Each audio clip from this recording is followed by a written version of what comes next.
Hello everyone, welcome back to another video. Today I will show you how to make subscriptions public on YouTube.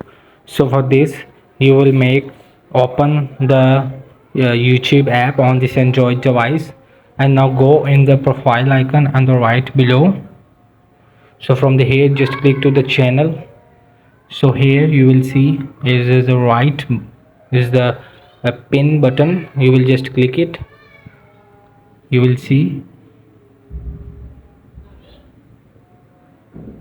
you will just tap to this pin button, and from the here you will see the just turn it off, keep all my subscriptions private, just turn it off.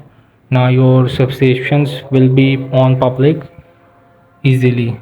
So this is how to turn it off from private.